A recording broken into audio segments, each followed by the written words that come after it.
Last year, I created some infrared black and white slides, as you can see right here. These infrared black and white slides didn't come out too well. So, in 2025, I wanted another go at this. So here is my new set of infrared black and white slides. I developed these with the help of my go-to lab Splendid and the Bellini black and white reversal kit. So to start the story off, let's go back in time to the start of 2025.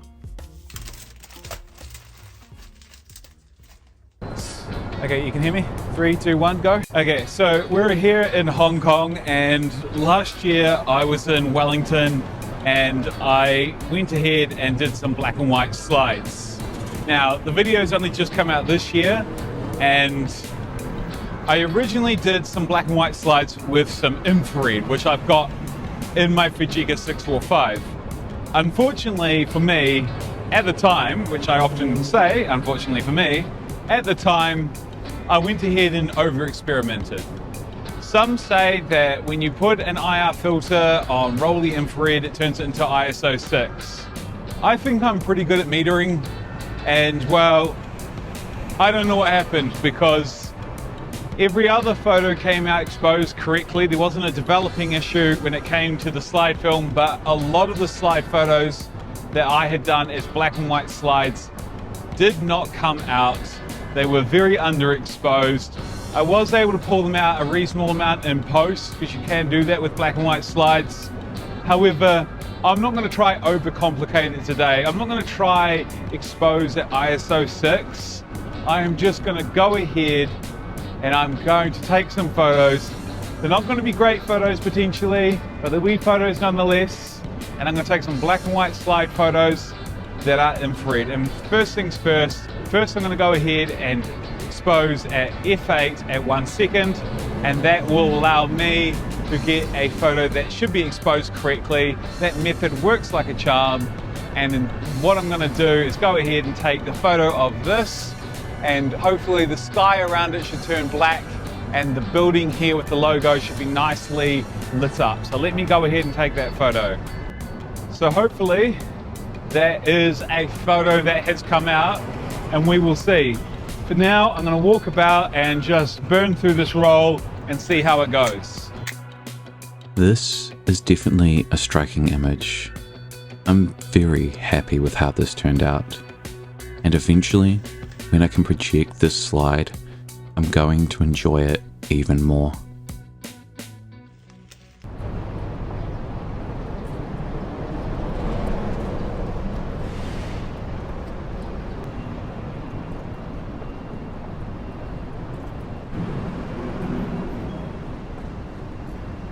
I think now it's better, there's a lot less people. Yeah, I agree.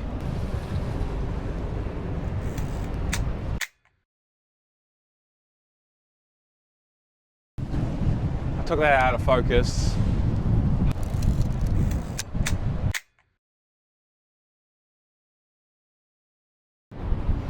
Now the thing with black and white infrared photos is the fact that essentially when you're taking the photo, any subjects that are moving too much, you are going to get quite a bit of movement, because with infrared film, as most of you hopefully should know by now, is that when you have the filter on there, it cuts the stops of the amount of light quite considerably. As I just mentioned before, it should be an ISO 6 film apparently when you put the infrared filter on it.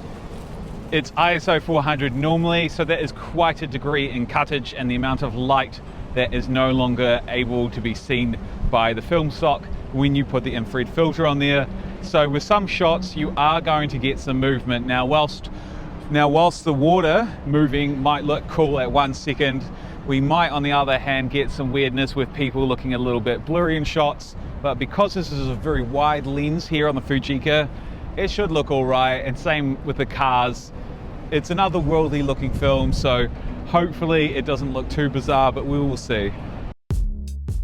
You know, looking at these slides, I don't know what past me was freaking out about. they came out just fine. In fact, I can't even tell which one is the unfocused shot.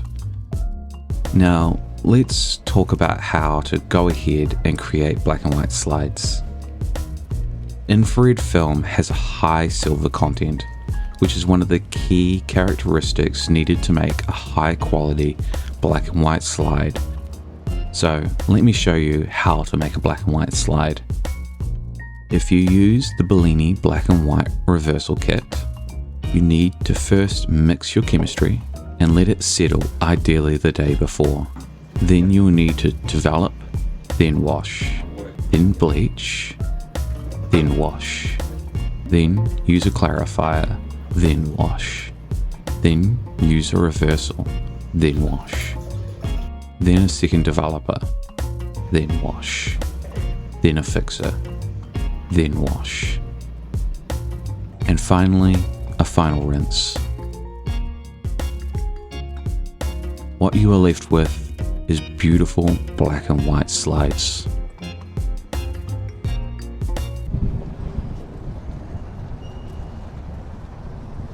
I'm not going to go far today. This is more of an experiment than anything else. And well, we had been looking at this location earlier, and originally I was going to be shooting some 4x5, but I lost my viewfinder for my 4x5. I think I left it in the hotel, but I'm not spending 40 New Zealand dollars to go ahead and Uber back to the hotel and another $40 New Zealand to Uber back here.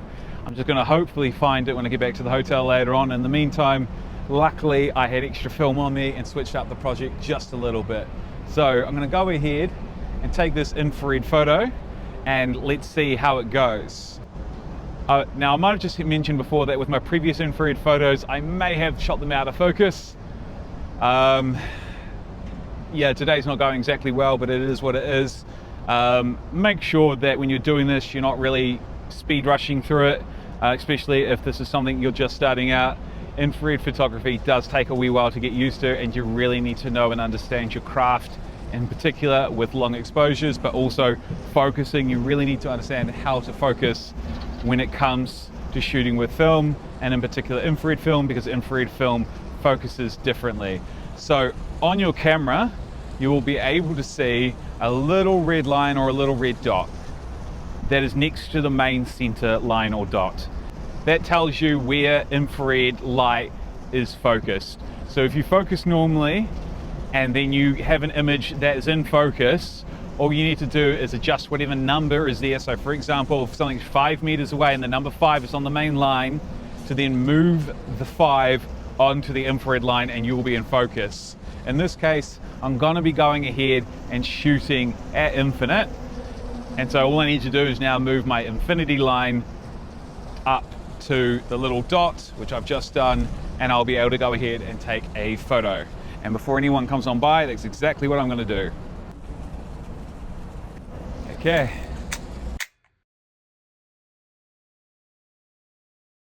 Hopefully that is a photo that works. The interesting thing will be the infrared light when it comes to the water. Currently we're shooting away from the sun, which is the way that you want to shoot infrared light. If you shoot towards the sun, the infrared effect will diminish and your skies will no longer be black. It is all due to diffraction with the light. I could explain it better than that, but let's see if I just do that later on in post. So this is future me, I guess. I just want to say I was wrong to use the word diffraction. That doesn't really apply with infrared light here, at least in this example. The reason the sky appears darker in infrared photography and why it's most noticeable when shooting away from the sun is actually because the sky is not as reflective of infrared light as other elements such as clouds or foliage. Infrared light wavelengths also penetrate atmospheric haze, which affects visible light scattering, leading to even darker skies. Furthermore, the film captures only the infrared light reflected off objects, and the sky doesn't reflect much as mentioned in that spectrum, making it appear darker still. When it comes to where we're shooting at the moment, as you can see, my shadow is right here. So the light is at least this way and we are shooting away from it. The water should turn black, and so should the sky. However, it'll be interesting to see, because I've got the water coming through the glass, as to what kind of photo we actually end up with. So, I could try get a photo shot that way, actually, just one just that way.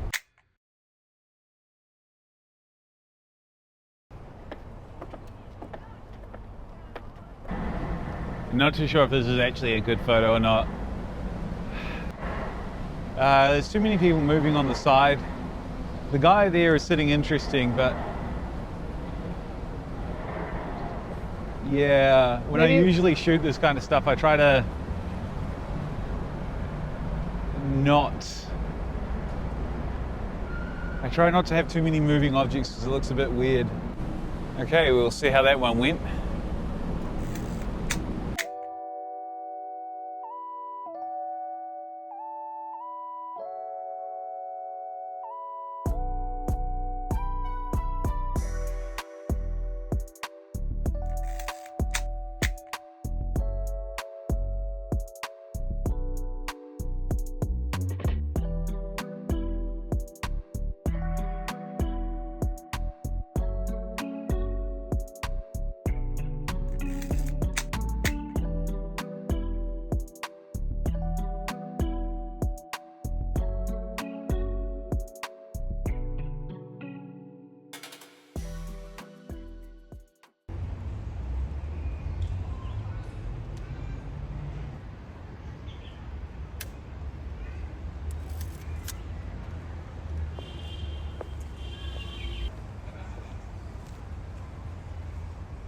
Would you love to go over there and I get a photo from you right here?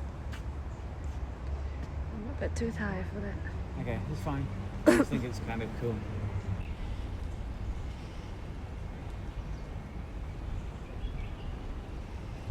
As you can infer by my partner's comments, it was a bit late in the day, so shooting a long exposure on a camera that can do max 1 second wasn't practical. So instead, I took 2 photos without the infrared filter, shooting at 400 ISO. These would be comparison shots if the shots in infrared didn't pan out correctly for some reason.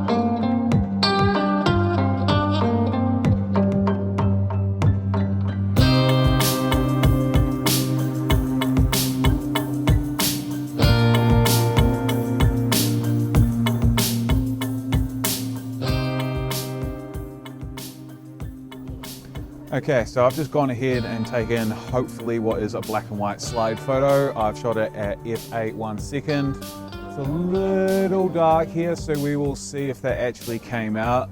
I'm currently at the Star Lake in Zhaoqing, and I'm at, I think, the Southern Gate or the Northern Gate, I can't remember.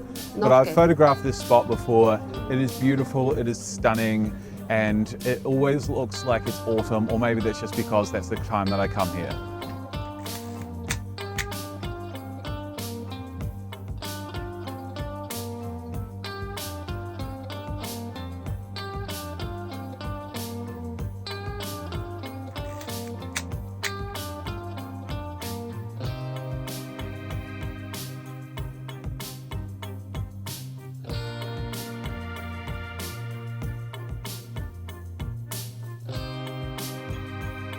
So hopefully this black and white slide project is going well.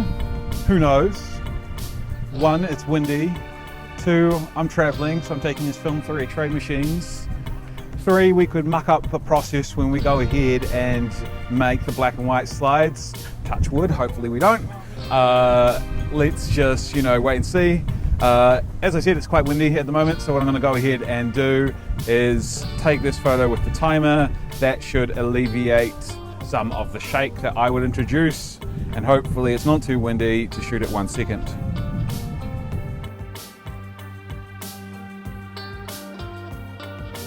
Three, two, one.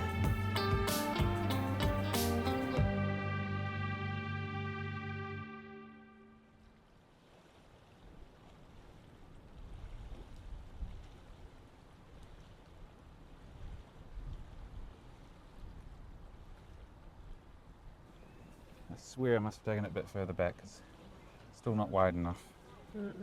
It's getting a little too thin. Just over a year ago, Ching took me to her city for the first time. This is Zhaoqing, and I took this photo. Now, this photo to me looks like a desktop wallpaper, and I'm quite proud of that because, you know, desktop wallpapers are satisfying photos.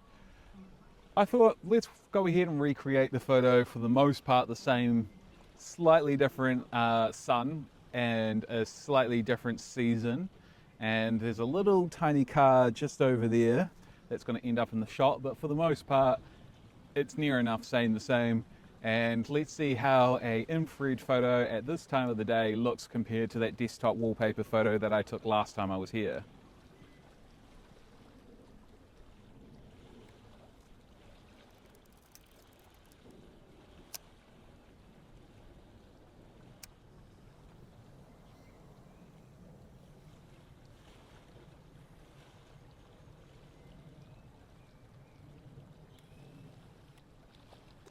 And hopefully that was a cool photo. But we'll just have to wait and see. And whilst I'm at it,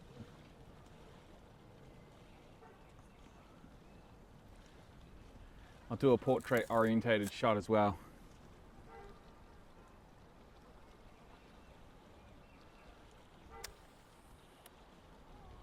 And yeah, hopefully that shot looked awesome too. Who knows, maybe it's the better of the two.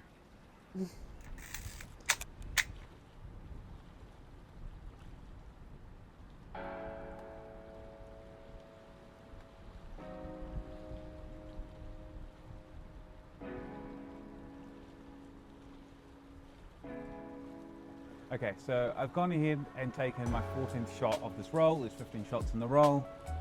And my 14th shot is with the infrared filter. Now I am shooting it slightly backlit, so let's see how this comes out. But what we're gonna do is a final little comparison is I'm gonna go ahead, take my infrared filter off, as you can see, and let's see how this slide film looks as just normal film, but without the infrared filter as slide film. So just bear with me. I'm gonna go ahead and take the very last shot. Three, okay, final shot, 3, 2, 1. Actually, just, yep, and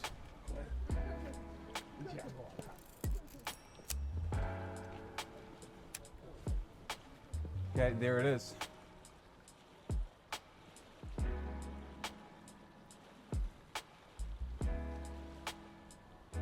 So I would just like to say a big thank you to my go-to lab Splendid, and in particular Darren, one of the co-owners of the Wellington store.